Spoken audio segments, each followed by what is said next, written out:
अऊज़ु बिल्लाहि मिनश्शैतानिर रजीम।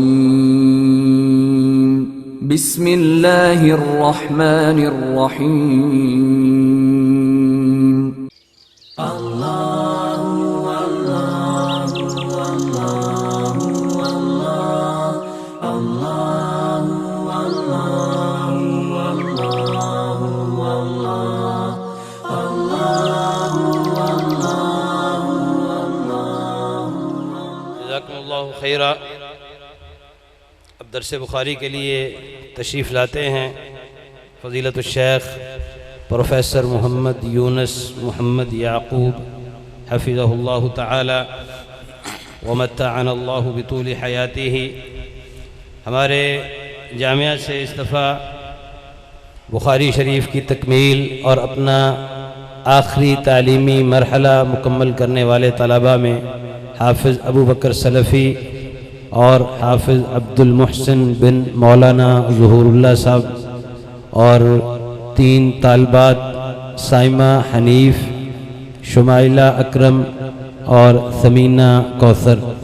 ये अल्हम्दुलिल्लाह हमारे लिए बहुत बड़ी सआदत भी है कि अल्लाह रब्बुल इज़्ज़ति वल जलाल ने इस जामिया में इन तलबा की वजह से ये महफ़िल बपा करने की तौफ़ीक अता फ़रमाई।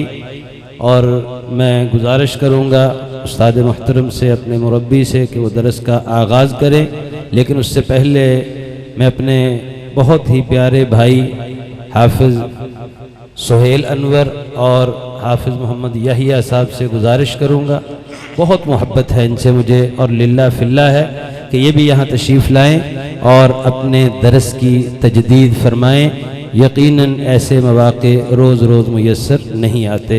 जज़ाकुमुल्लाहु खैरा। नुमिनु बिही व नतवक्कलु अलैहि व नऊज़ु बिल्लाहि मिन शुरूरि अनफुसिना व मिन सय्यिआति अमालिना मन यहदिहिल्लाहु फला मुदिल्ल लहु व मन युद्लिल फला हादिय लहु व अशहदु अन ला इलाहा इल्लल्लाह वहदहु ला शरीक लहु व अशहदु अन्न मुहम्मदन अब्दुहु व रसूलुहु।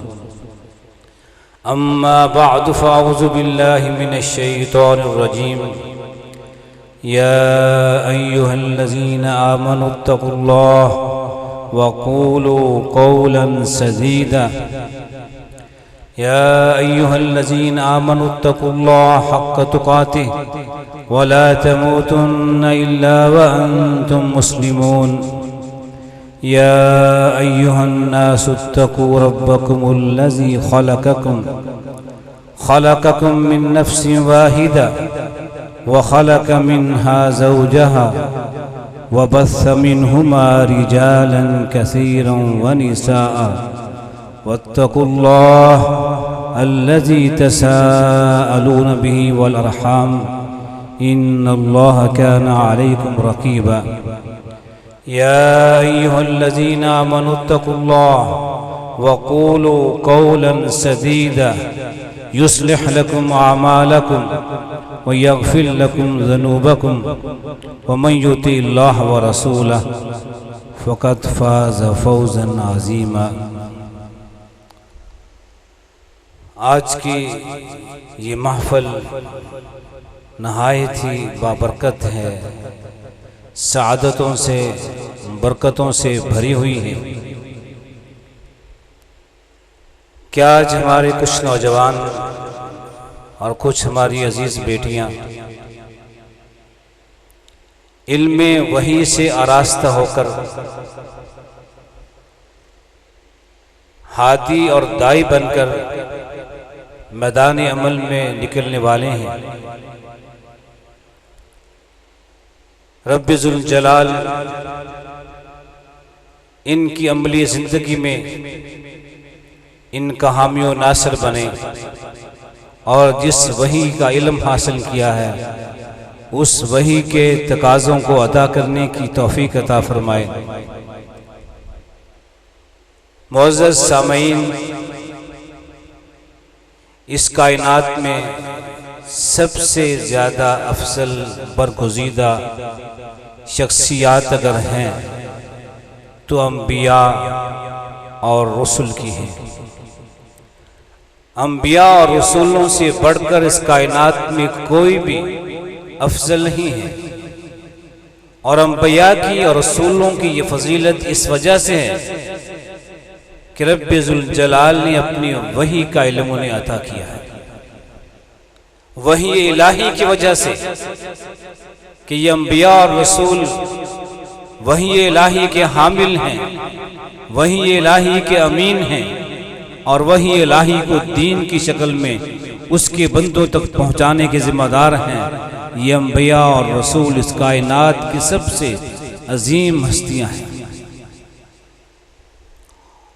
और रब्बे ज़ुल जलाल हर उस इंसान को अज़मत अता करता है, इज्जत व एहतराम अता करता है, उसे मोहब्बत व प्यार मिलता है जो वही इलाही के साथ अपना ताल्लुक मजबूत कर ले, वही इलाही का खादिम बनकर, वही इलाही का अमीन और दाई बनकर अम्बिया की विरासत को लेके अम्बिया के वारिस होने का हक अदा करे। अम्बिया के बाद ये लोग सबसे अफजल हैं। वही इलाही ये वो सिलसिला है, वो जरिया है जिसके साथ इंसान अपने रब के साथ अपना ताल्लुक कायम करता है, इस ताल्लुक को मजबूत करता है और यही ताल्लुक इंसान की दुनिया की कामयाबी और आखिरत की कामरानी का सबब बनता है।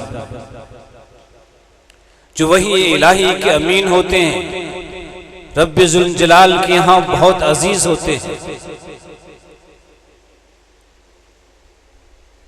और अम्बिया के बाद सहाबा किराम की जमात सबसे अजीम जमात है कि उन्होंने बराह रास्त अल्लाह के नबी से वही हासिल की होती है। ये दीन हासिल किया होता है जिसमें कोई मिलावट आमेज़श नहीं होती है और वो भी इस वही के अमीन बनकर फिर इस वही को, इस दीन को आगे फैलाते हैं, खुद भी उस पर अमल करते हैं, अपने अमल के जरिए भी वही इलाही की तफसीर करते हैं, उसकी तबलीग करते हैं और अपनी ज़बान के साथ भी वही इलाही को, अल्लाह के दीन को आम करते हैं, लोगों तक पहुंचाते हैं। और जो लोग इस हकीकत को जानते हैं कि इस कायनात में सबसे ज्यादा कीमती दौलत अगर कोई है तो वही इलाही की दौलत है, दीन की दौलत है, ईमान की दौलत है।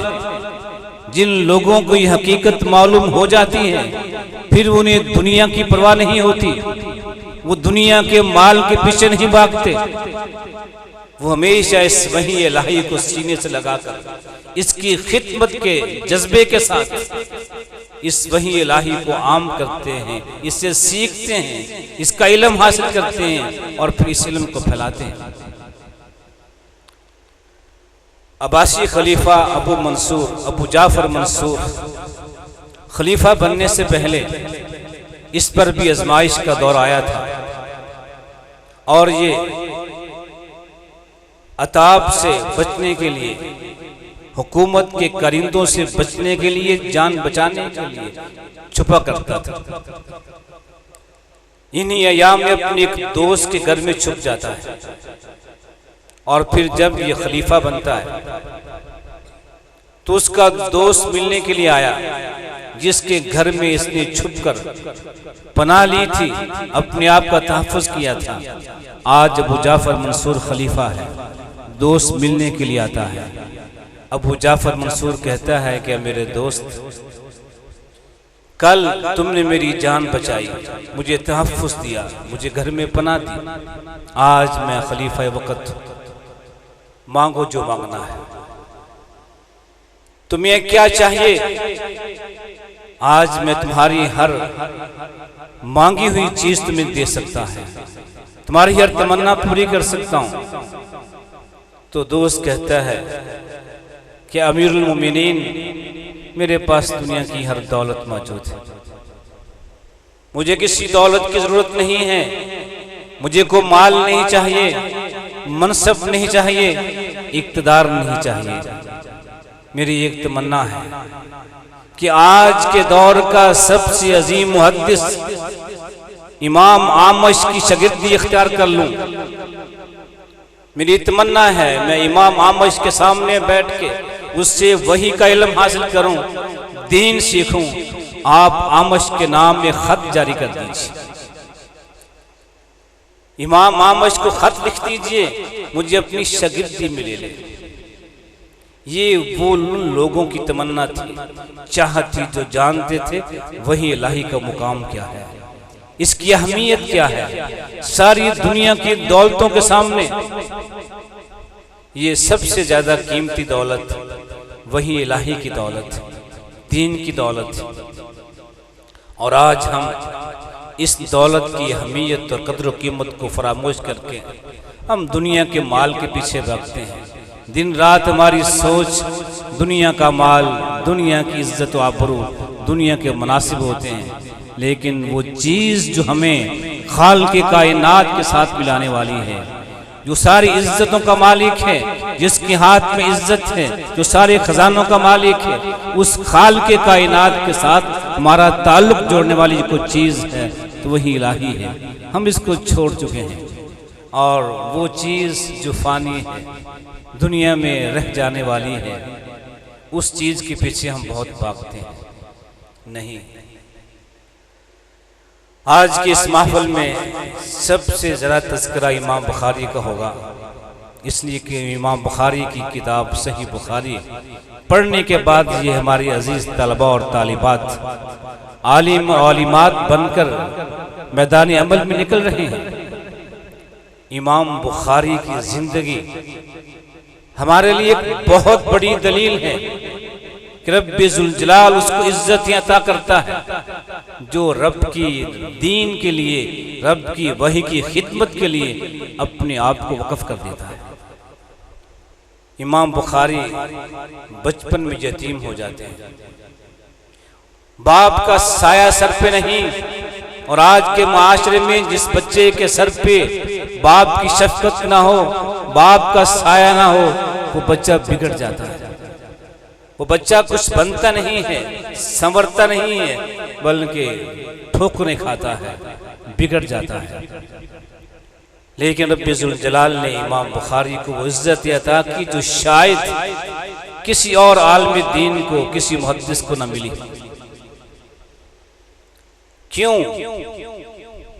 इसलिए कि इमाम बुखारी के वालिद वो थे जिन्होंने अपनी औलाद के लिए मेहनत की, कमाई की, तो उसके बारे में कहा कि मेरी कमाई में एक पैसा भी ऐसा नहीं है जिसके बारे में शक किया जा सकता हो कि हराम का।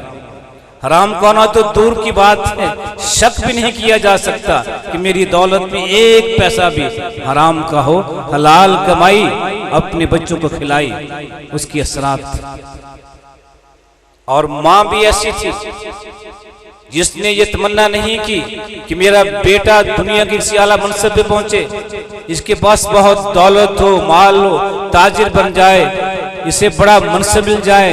नहीं, तमन्ना की तो ये कि मेरा बेटा उस वही का अमीन बन जाए जो वही रब्बे जुल जलाल ने इंसानियत की हिदायत के लिए, इसकी रुश्त भलाई के लिए नाजिल की थी।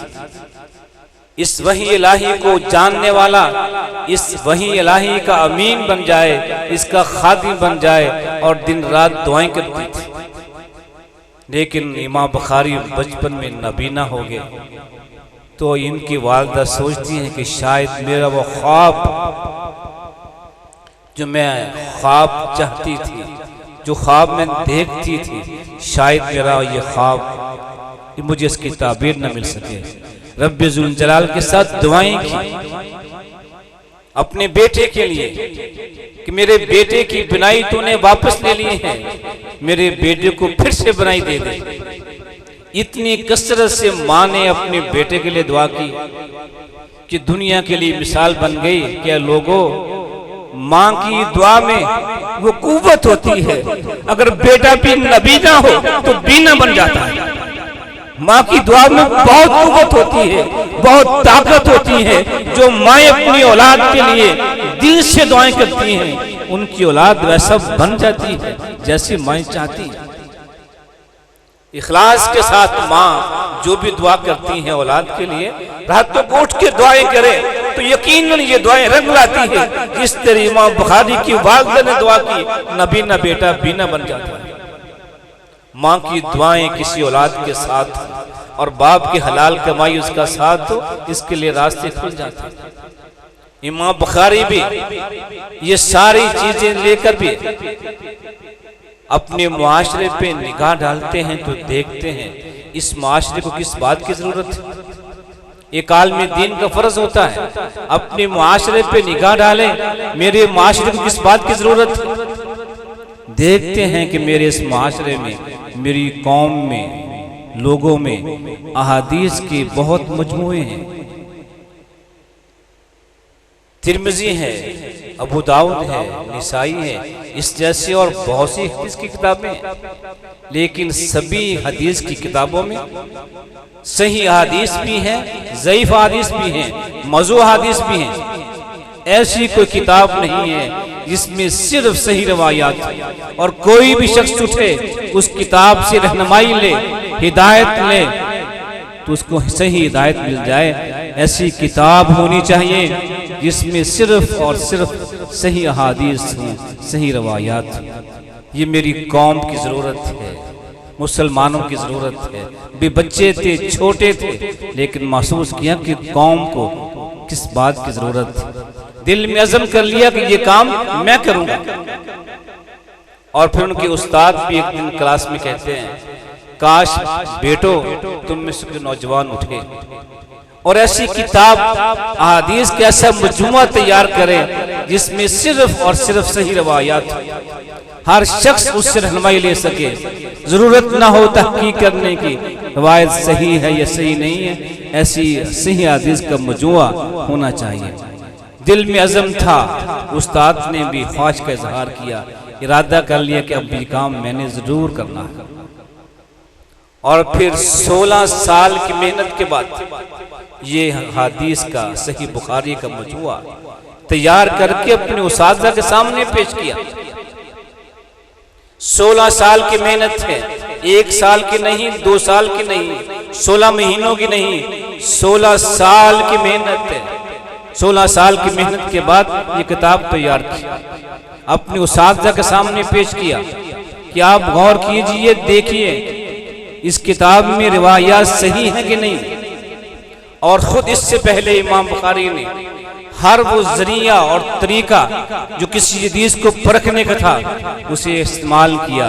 रावियों के बारे में उसके हालात जाने। जो भी इंसानी वसाइल होते हैं, सारे इंसानी वसाइल इख्तियार किए हदीस को परखने के लिए हदीस सही है कि नहीं। और उसके बाद ये मामला अपने खालिक के सुपुर्द कर दिया। इस कोई भी हदीस परखने के बाद, फैसला करने के बाद हदीस सही है, इस किताब में दर्ज नहीं की। जब तक गुस्ल करके 2 रकअत नमाज नहीं पढ़ी, रब से इस्तिखारा नहीं कर लिया, उससे दुआ नहीं की कि अल्लाह मैंने अपने सारे वसाइल इस्तेमाल कर लिए हैं इस हदीस को जानने के लिए, ये सही है या सही नहीं है। मेरे इल्म के मुताबिक ये हदीस सही है, लेकिन अल्लाह तो गैब जानता है, तो सब कुछ जानता है, तो जानता है कि ये हदीस तेरे नबी का फरमान है या नहीं। अगर ये तेरे नबी का फरमान है, सच है, मुझे इस हदीस को किताब में दर्ज करने की तौफीक दे दे। अगर ये तेरे नबी का फरमान नहीं है, मुझे इस किताब में हदीस लिखने की तौफीक न दे। सारे इंसानी इज़राए इख्तियार करने के बाद फिर भी रब से दुआ की कि आखिरी बात, आखिरी फैसला रब तूने करना है। हदीस सही है, मुझे लिखने की तौफीक दे दे, दर्ज करने की तौफीक दे दे। सही नहीं है तो फिर मुझे इसकी तौफीक न दे। इस तरह वो सारे वसाइल जो एक मोमिन इस्तेमाल कर सकता है किसी चीज की हकीकत को जानने के लिए, सेहत को जानने के लिए, आपने वो इस्तेमाल किया। इसमें इखलास था, जद्दोजहद थी, 16 साल की मुसलसल मेहनत की, जगह जगह फिरे, शहर शहर फिरे, उस्ताज़ा को तलाश किया, उनसे हदीसें सुनी और उस्ताज़ा के इंतखाब में भी नहायत एहतियात की। 1080 उस्ताज़ा से आपने ये इल्म हासिल किया, लेकिन हर उस्ताद के बारे में पहले जाना, मेरे उस्ताद, इस उस्ताद का अकीदा कैसा है, इसके अमाल कैसे हैं। अगर किसी के बारे में जान लिया कि इसका अकीदा सही नहीं है, उसके शागिर्द नहीं बने, उससे हदीस नहीं ली। अमाल का जायजा लिया कि जिस दीन की ये तबलीग कर रहा है, जिस नबी की हदीसें सुना रहा है, इसका अमल उसके मुताबिक है कि नहीं। अगर उस उस्ताद की जिंदगी हदीस के मुताबिक होती तो उसकी शागिर्दी इख्तियार करती, वरना उसकी शागिर्दी इख्तियार नहीं करती थी। उस्ताज़ा के इंतखाब में भी एहतियात की, उनसे हदीसें ली, फिर उस सारी हदीसों से फिर इसका इंतखाब किया और अपने उस्ताज़ा के सामने पेश कर दिया।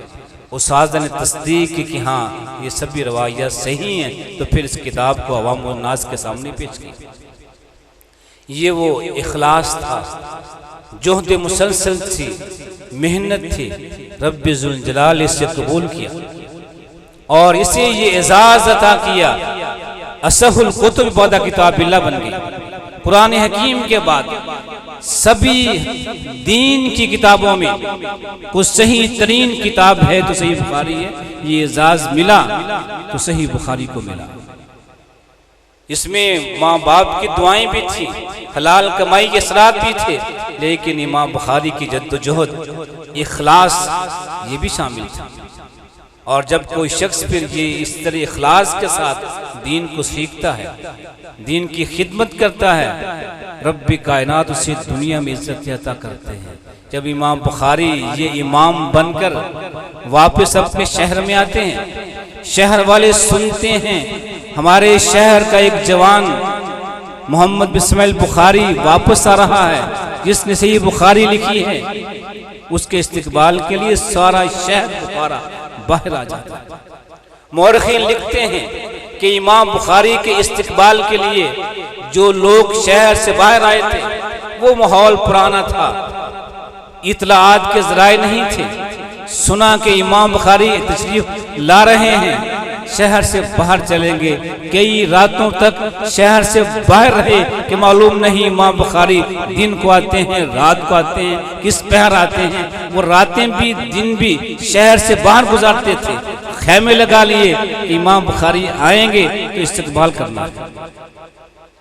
और इस्तकबाल करने वालों में 4000 घोड़ों पे सवार थे, और जो ऊंटों पे सवार थे, पैदल थे, किसी और सवारी पे सवार थे, उनकी तादाद तो बेइंतहा थी, जो गिन नहीं जा सकती थी। ये मोहब्बत किसने पैदा की, ये इज्जत किसने अता की? इस वही इलाही के साथ मोहब्बत, इसकी खिदमत का जज्बा, इसको इसका अमीन बनना, इसकी खिदमत करना, ये वो काम है जो इंसान भी करता है, उससे रब्बे कायनात इज्जत अता करता है। मोहब्बत तो प्यार देता है जो दुनिया के हुक्मरानों के पास नहीं होता। जिनके पास दुनिया की दौलत होती है उन्हें ये मोहब्बत नहीं मिलती। ये मोहब्बतें, ये प्यार, ये एहतराम उन्हें मिलता है जो दीन के खादिम होते हैं, वही इलाही के अमीन होते हैं और अल्लाह के साथ अपना ताल्लुक मजबूत कर लेते हैं। इमाम बुखारी ने ये एक किताब तैयार की जिसके बारे में उनका यह दावा है कि कोई शख्स अपनी जिंदगी के किसी भी पहलू के लिए, किसी मरहले के लिए भी हिदायत लेना चाहता है, रहनुमाई चाहता है, इस किताब में मौजूद है। तजारत के बारे में हो, मामलात के बारे में हो, सियासत के बारे में हो, किसी भी चीज के बारे में रहनुमाई लेनी है, इस किताब में रहनुमाई मौजूद है। दीन वो दीन कामिल है जो इंसानी जिंदगी के हर गोशे के लिए रहनुमाई देता है। और इस किताब का आगाज इमाम बुखारी ने बदुल वही के साथ किया है, ये बताने के लिए कि दीन सिर्फ और सिर्फ वही का नाम है। वही के सिवा कोई चीज दीन नहीं बन सकती। किसी बड़े से बड़े मुज्तहिद का बेहतरीन इज्तिहाद क्यों ना हो, बेहतरीन बात क्यों ना हो, बहुत अच्छा फतवा क्यों ना हो, ये सब इज्तिहाद हो सकते हैं, राय हो सकती है, फतवा हो सकता है, इसे दीन का मुकाम नहीं दिया जा सकता।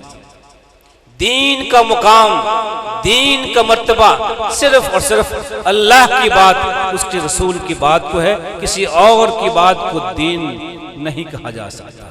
इमाम बुखारी ने किताब के आगाज में बता दिया कि सिर्फ वही है, वही इलाही है। अल्लाह जो बात कहता है और रसूल वो बात हम तक पहुंचाता है। रसूल की, नबी की ज़बान से दीन की जो बात निकलती है वो वही होती है और यही दीन है, इसके सिवा को दीन नहीं। रहनुमाई लेनी है, इसी से रहनुमाई लो, इसी में मुकम्मल रहनुमाई मौजूद है।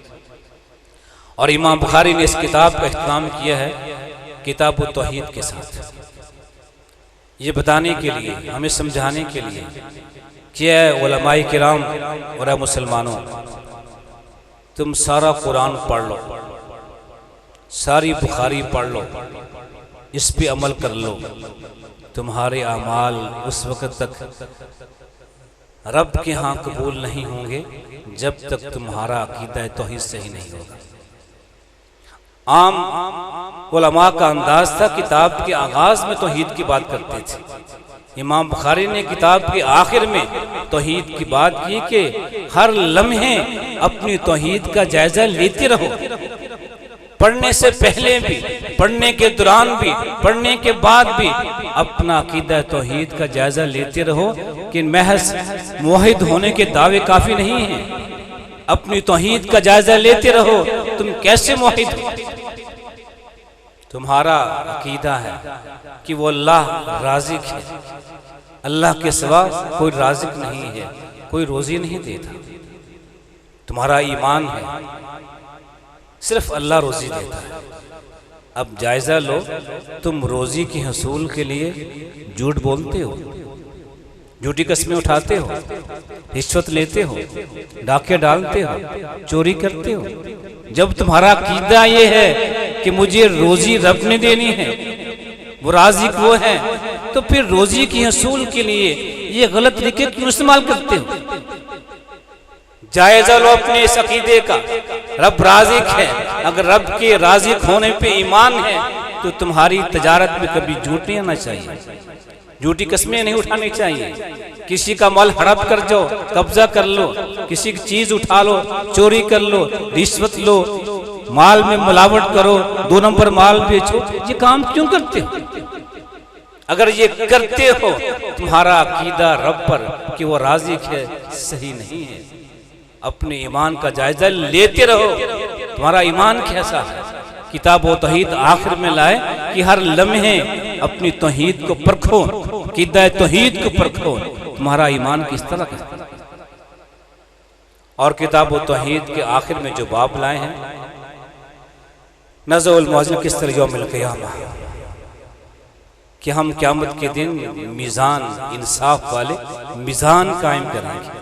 ये आखिरी बाब है जिसमें हर मुसलमान के लिए भी और ख़ास तौर पे अहले इल्म के लिए बड़ी नसीहत थी।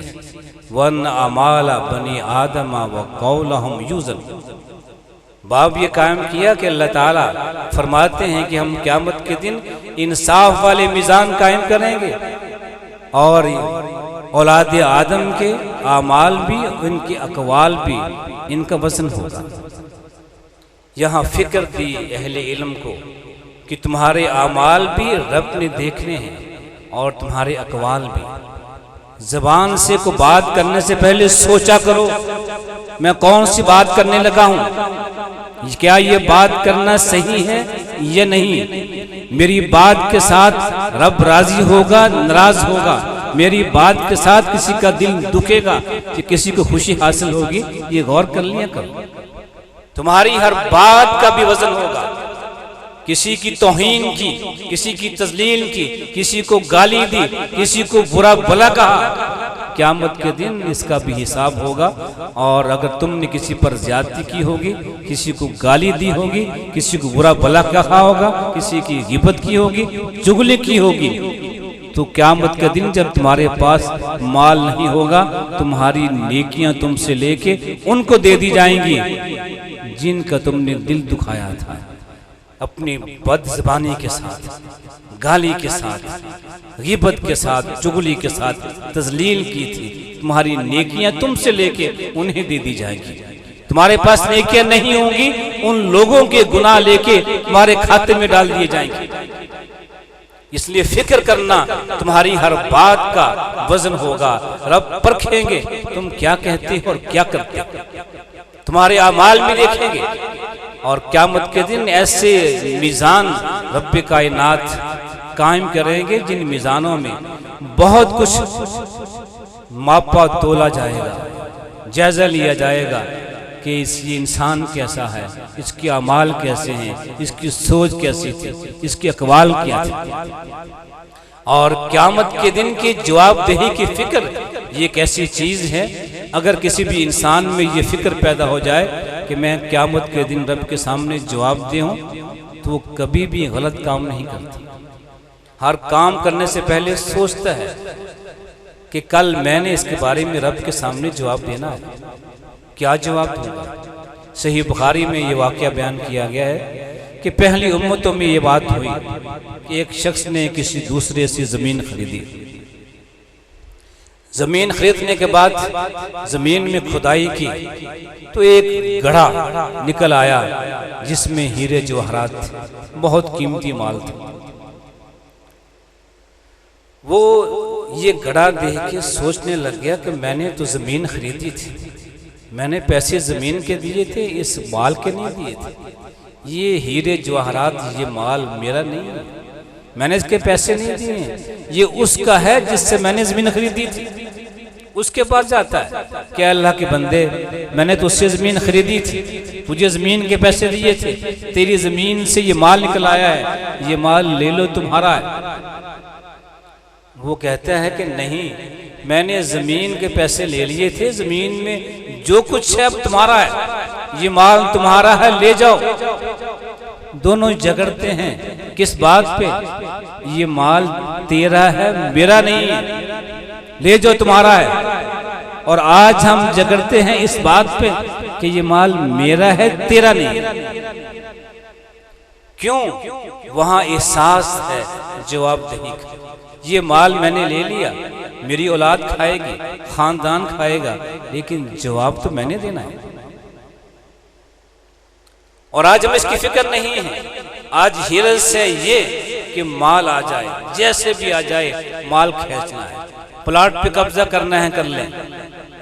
आज तो वो दौर आ गया है कि औलाद अपने बाप की विरासत को, अपने बाप की जायदाद को लेने के लिए बाप को भी दुनिया से बेच देती है, उनकी जान ले लेती है कि इस बाप की जमीन हमारे हाथ कब आएगी, जब बाप नहीं रहेगा।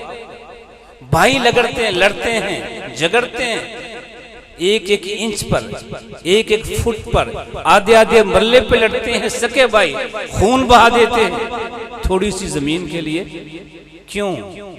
आज हमें एहसास नहीं है कि कल हमने हर चीज का अल्लाह के सामने हिसाब देना है। उनके सामने ये चीज थी, इतना बड़ा माल देकर भी कहते हैं कि ये माल तुम ले लो, तुम्हारा है, मेरा नहीं। इस बात पे झगड़ रहे थे कि तुम्हारा है, ले लो।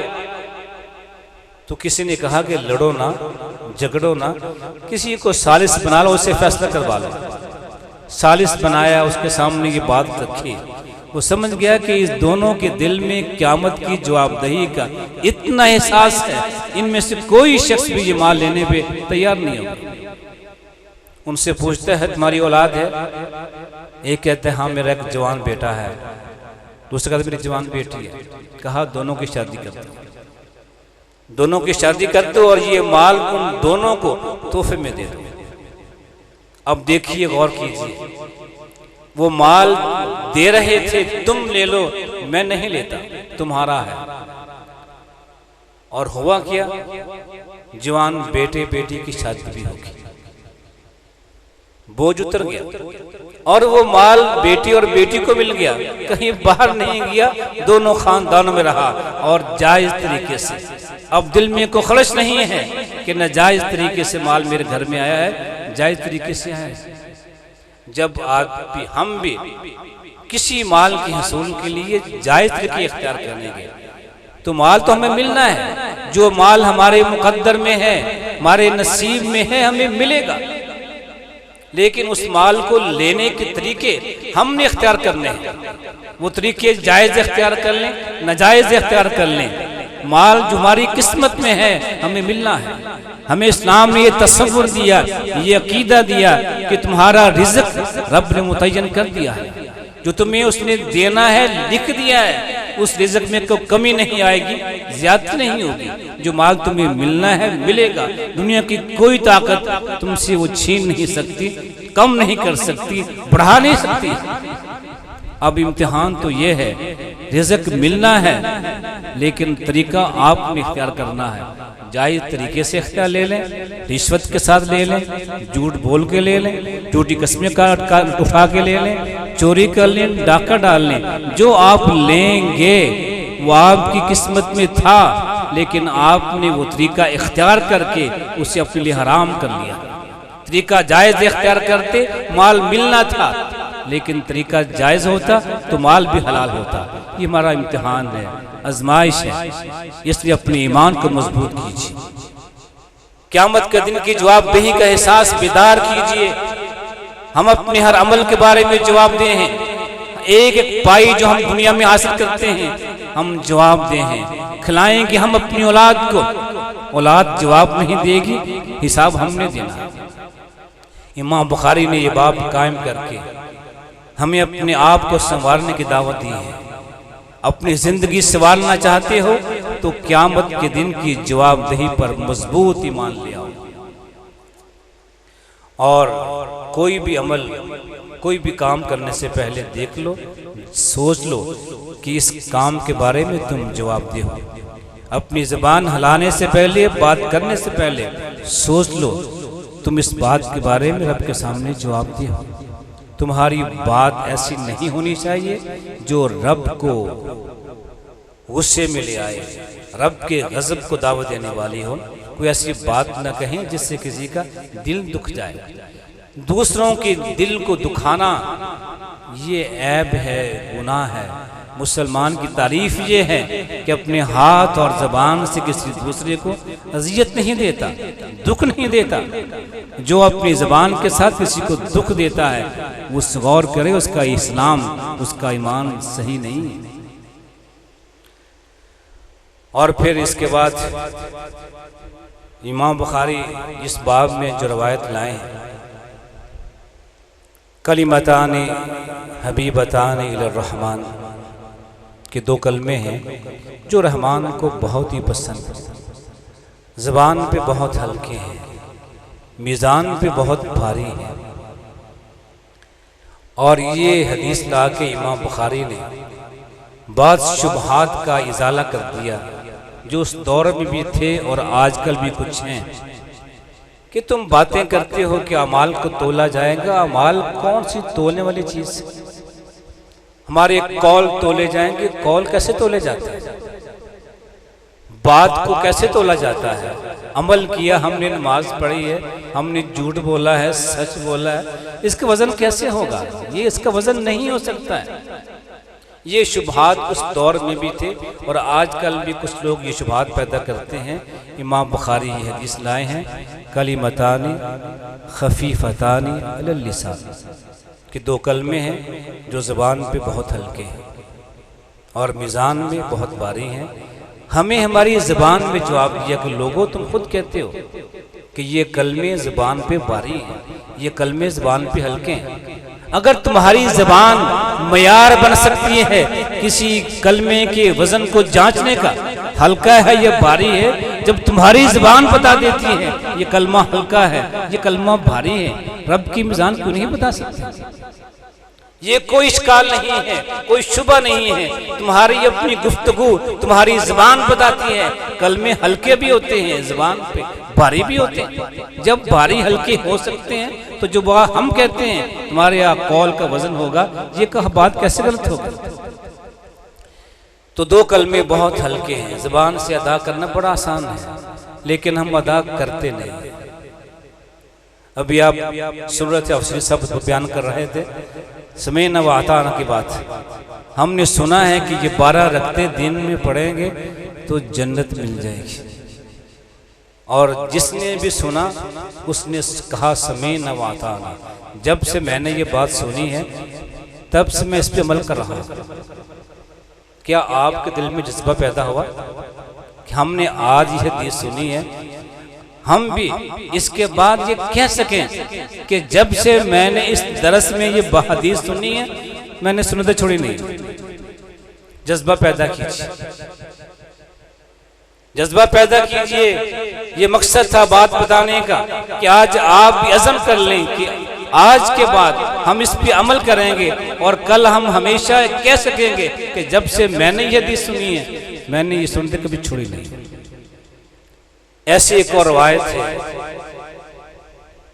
रहमत कायनात की लख्ते जिगर हज़रत फातिमा घर के काम काज करती थी, हाथ पे निशान पड़ गए काम करते हुए, चक्की पीसते हुए आपके पास आती है गुलाम मांगने के लिए कि मुझे कोई गुलाम दे दीजिए, खादमा दे दीजिए जो मेरे घर के काम करे। आपने पैगाम दिया कि गुलाम तो हैं लेकिन ये मुहाजिरीन के यतीम बच्चों के लिए है, तुम्हारे लिए नहीं है। तुम ऐसे किया करो, रात को सोने से पहले ये तस्बीहात पढ़ लिया करो, अल्लाह अकबर, सुभान अल्लाह, अल्हम्दुलिल्लाह 33 बार ये पढ़ लिया करो। ये इसका सवाब भी होगा और जो थकावट है ये दूर हो जाएगी। हज़रत फातिमा ने यह हदीस सुन के अपने खाउन अज़ली को बयान किया। वो बयान करते हैं कि जब से आपने हमें ये नसीहत की है तब से मैंने किसी रात की नहीं छोड़ी। जिसके सामने बात की वो शख्स कहता है कि वो रात सिफीन की जब जंग हो रही थी, जिस रात आप जंग लड़ रहे थे उस रात तो छोड़ दिया। कहा कि नहीं, उस रात भी मैंने ये पढ़ी है। ये होता है एक मोमिन का आज़म कि अल्लाह के रसूल की ज़बान से जब को बात सुन ली है उसको पल्ले बांध लिया है, हमेशा अमल किया है। जंग के अयाम में, जंग की रातें हैं, तब भी तस्बीहत नहीं छोड़ी। आज आप भी अज़म कर लीजिए, हर रात सोने से पहले आपने तस्बीहात पढ़नी है। 33 बार सुभान अल्लाह, 33 बार अल्हम्दुलिल्लाह, 34 बार अल्लाह अकबर। ये 100 तस्बीहात हैं, ये पढ़ लीजिए। हर रात पढ़िए। शैतान आएगा आपको सुनाने के लिए, भुलाने के लिए, लेकिन अपने मुकाबला करना है। कोई रात आपकी ऐसी ना हो कि आप ये तस्बीहात को पढ़े बगैर सो जाएं, और कल आप कह सकते हैं कि जब से मैंने ये हदीस सुनी है तब से मैंने तस्बीहात छोड़ी नहीं। ये हदीस इसी बारे में है, तस्बीहात के बारे में। सुभान अल्लाह व बिहम्दिही सुभान अल्लाहिल अज़ीम, ये 2 कलमे जिसमें रब की तस्बीह है और रब की तहमीद। तस्बीह का माना क्या है?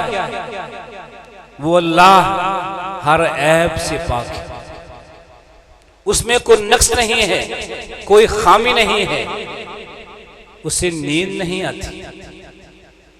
ये नींद ना आना हमारा ऐब है, लेकिन रब के लिए जो रब होता है उसे नींद आ जाए तो रब नहीं होता, वो ऐब है।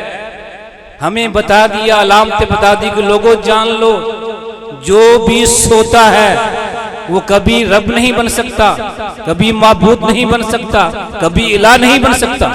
जिसे ऊंग आ जाती है वो कभी रब नहीं बन सकता।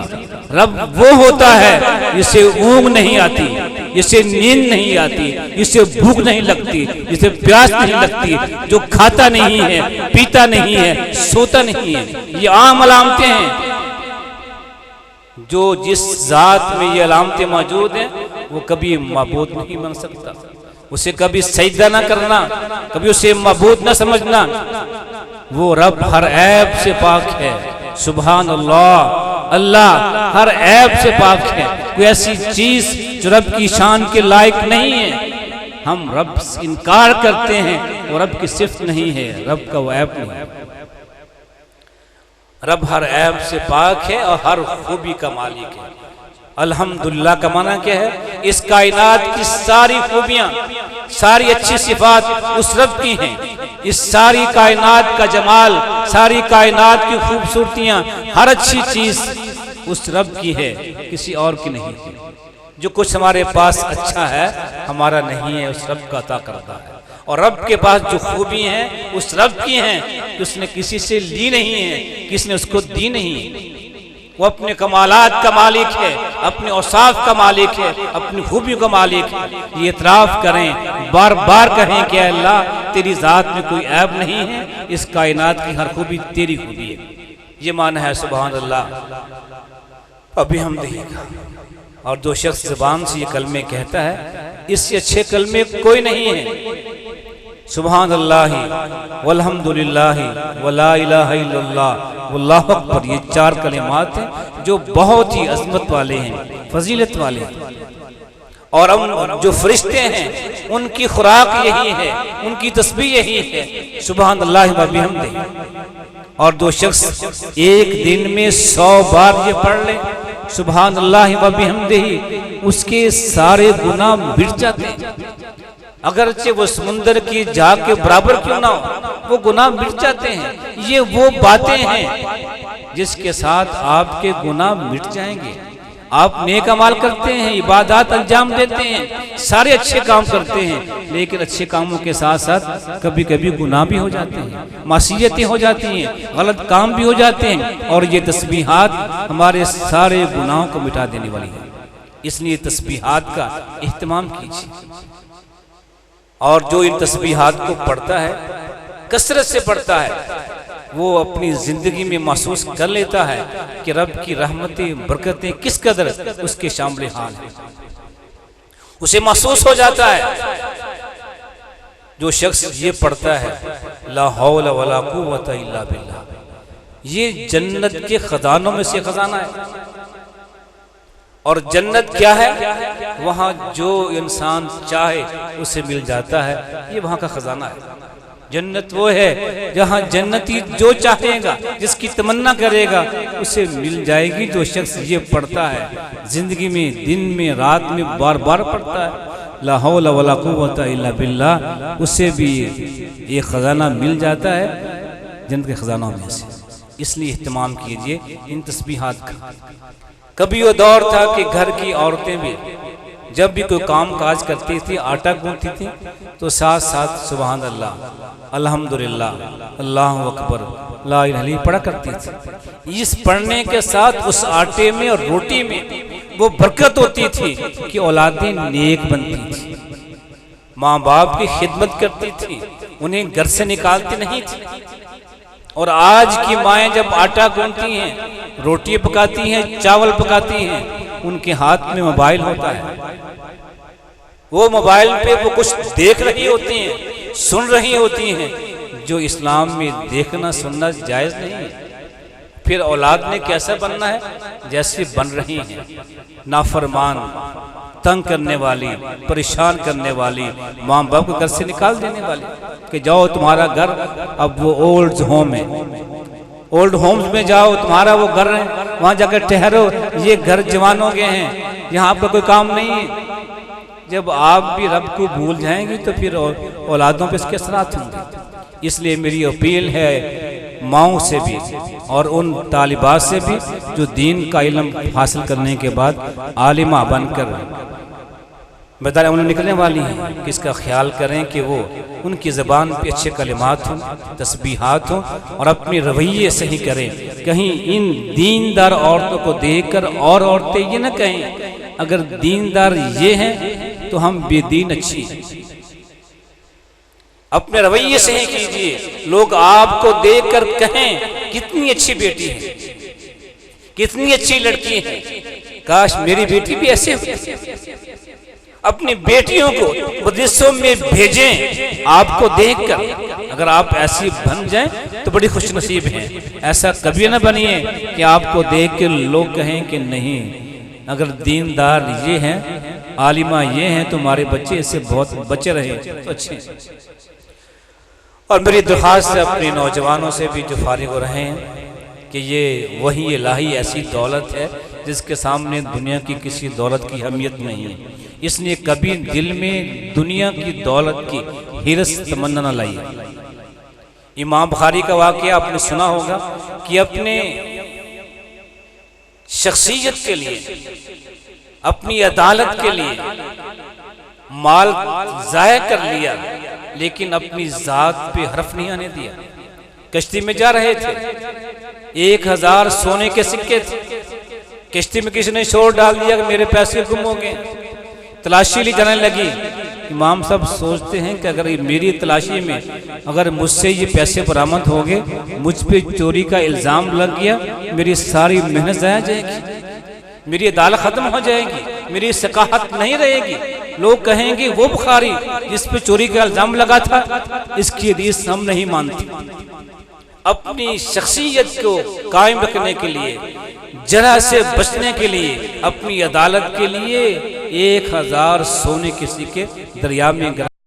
और आज हम क्या हैं, इन पैसों के लिए इज्जत को दांव पे लगा देते। इमाम बुखारी ने इज्जत बचाने के लिए दौलत कुर्बान कर दी, और आज हम अगर ऐसा करें, इज्जत कुर्बान कर दें दौलत के लिए, तो फिर हम इमाम बुखारी की किताब को पढ़ने वाले नहीं हैं।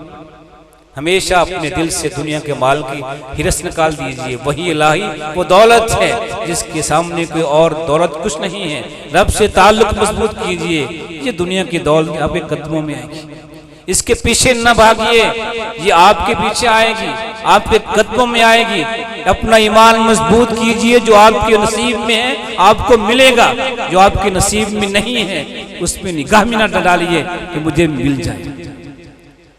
अल्लाह तौफीक अता फरमाए इन इदारों के चलाने वालों के लिए, नाज़मीन के लिए, इनके साथ जो तावन करने वाले हैं, अल्लाह ताला उन सब के अमाल को कबूल फरमाए।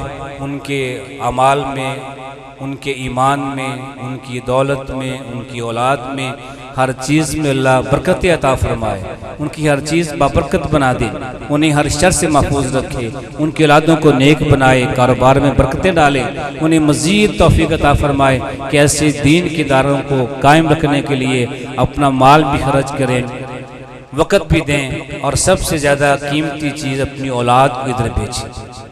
अपनी औलादों को भेजें इस दीन को सीखने के लिए, इस वही इलाही को जानने के लिए। ये वो वही इलाही है जिसके साथ आपका ताल्लुक रब के साथ मजबूत होगा। आपकी औलाद वाक़ियतन नेक होगी, आपकी आंखों की ठंडक बनेगी, दिल का सुकून बनेगी, खुशी का सामान बनेगी। माल के साथ साथ औलाद को भेजिए दीन सीखने के लिए। और अल्लाह ताला हमारे इन अजीज़ बच्चों को जो आलिम बन गए हैं, इन्हें भी तौफीक अता फरमाए कि ये हमेशा रब की रज़ा को मलहूज़ रखें।